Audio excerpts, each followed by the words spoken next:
IPL এ রিঙ্কু সিং 6 নম্বর পজিশনে batting করেছেন 24টা ইনিংসে, রান করেছেন 423 আর তার ব্যাটিং অ্যাভারেজ 24.88। 7 নম্বর পজিশনে তার ব্যাটিং অ্যাভারেজ 21, স্ট্রাইক রেট যদিও 162।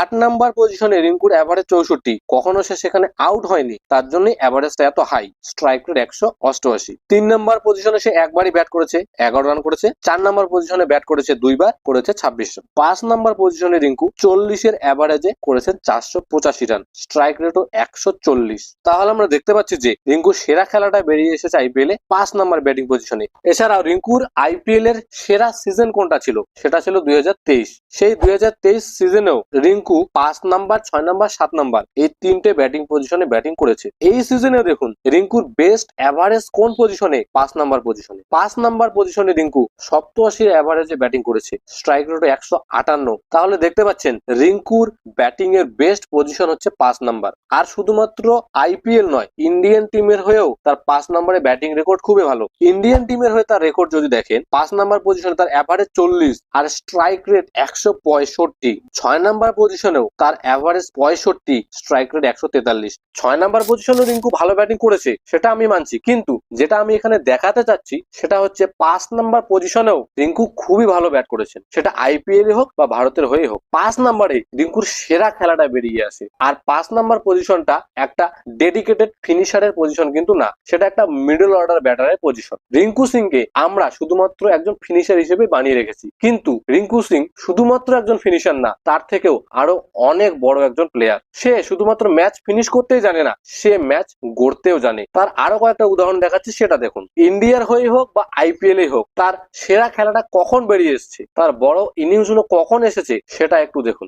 ভারতের হয়ে এখনো পর্যন্ত রিঙ্কু 3টে হাফ সেঞ্চুরি করেছে, আর এই রানগুলো সে কখন করেছে সেটা দেখুন। কখন রানগুলো করেছে সেটা বেশি ইম্পর্টেন্ট এখানে। প্রথমটা করেছিলেন সাউথ আফ্রিকার বিরুদ্ধে, 39 বলে 68 রানের একটা ইনিংস খেলেছিল। এই ম্যাচে সে ব্যাট করতে এসেছিল 5 ওভার 5 বলে, যখন ভারত 55 রানে 3 উইকেটে ছিল। এরপরে দ্বিতীয় হাফ সেঞ্চুরিটা করেছে আফগানিস্তানের বিরুদ্ধে, 39 বলে 69 রানের একটা ইনিংস খেলেছিলেন। এই ম্যাচেও ব্যাট করতে এসেছেন 4 ওভার 3 বলে, যখন ভারত 22 রানে 4টা উইকেট হারিয়ে ফেলেছিল। এসে রোহিত শর্মার সাথে 190 রানের একটা বড় পার্টনারশিপ করেছিল এই ম্যাচে। আর একটা হাফ সেঞ্চুরি করেন বাংলাদেশের বিরুদ্ধে, 29 বলে 53। এই ম্যাচেও সে ব্যাট করতে আসে 5 ওভার 3 বলে, যখন ভারত 41 রানে 3টা উইকেট হারিয়েছিল। এসে নীতিশ রেড্ডির সাথে 108 রানের একটা বড় পার্টনারশিপ করেন আর ভারতকে একটা বড় স্কোরে পৌঁছে দেন। তাহলে যখনই রিঙ্কু সিং বড় রান করে, তার এন্ট্রি পয়েন্ট গুলো দেখুন। 5 ওভার 5 বল, 4 ওভার 3 বল, 5 ওভার 3 বল। এর থেকে কি বোঝা যাচ্ছে, রিঙ্কু মিডল ওভারে এসে ইনিংস গড়তে জানে, কিভাবে বড় পার্টনারশিপ করে দলকে এগিয়ে নিয়ে যেতে হয়, কোলাপসের হাত থেকে কিভাবে দলকে বাঁচাতে হয়, সেটা রিঙ্কু জানে।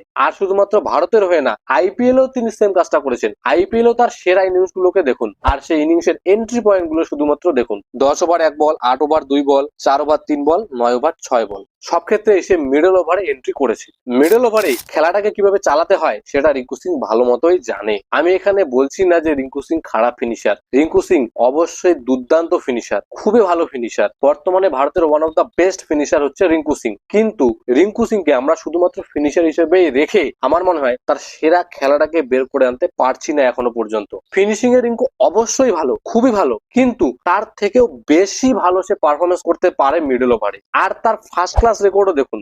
ফার্স্ট ক্লাস ক্রিকেটে রিঙ্কুর অ্যাভারেজ হচ্ছে 59। বর্তমানের অ্যাক্টিভ ক্রিকেটারদের মধ্যে শুধুমাত্র সরফরাজ খানের অ্যাভারেজ তার থেকে বেশি, 64। বাকি সবার থেকে রিঙ্কুর অ্যাভারেজ অনেক বেশি। বর্তমানে ভারতের হয়ে যারা টেস্ট খেলছে, জয়সওয়াল বলুন, কেএল রাহুল, শুভমান গিল, এদের সবার থেকে ফার্স্ট ক্লাস ক্রিকেটে রিঙ্কুর অ্যাভারেজ বেশি। তার মানে কি, রিঙ্কু ইনিংস গড়তে জানে, সে শুধুমাত্র ফিনিশার না, সে একজন প্রপার ব্যাটার। আমি কিন্তু এখানে একবারও বলছি না যে রিঙ্কু সিং খারাপ ফিনিশার, রিঙ্কু সিং খুবই ভালো ফিনিশার, কিন্তু আমার মনে হয় যে তাকে শুধুমাত্র ফিনিশার হিসেবে আমরা সীমাবদ্ধ রেখে তার বেস্ট খেলাটাকে বের করে আনতে পারছি না। তাকে শুধুমাত্র ডেডিকেটেড ফিনিশার হিসেবে না দেখে প্রয়োজনে মিডল ওভারে বা টপ অর্ডারও তাকে খেলানো যেতে পারে। সেখানেও রিঙ্কু ভালো খেলার, সেখানেও রিঙ্কু ম্যাচ জেতানোর ক্ষমতা রাখে। রিঙ্কু সিং শুধুমাত্র একজন ফিনিশার না, সে একজন প্রপার ব্যাটার। তাই টি-20 ক্রিকেটে আমার মনে হয় তাকে মিডল ওভারে বা টপ অর্ডারও চাইলে ব্যাট করানো যেতে পারে। আমার মতে রিঙ্কু সিং এর বেস্ট ব্যাটিং পজিশন হচ্ছে নাম্বার 5।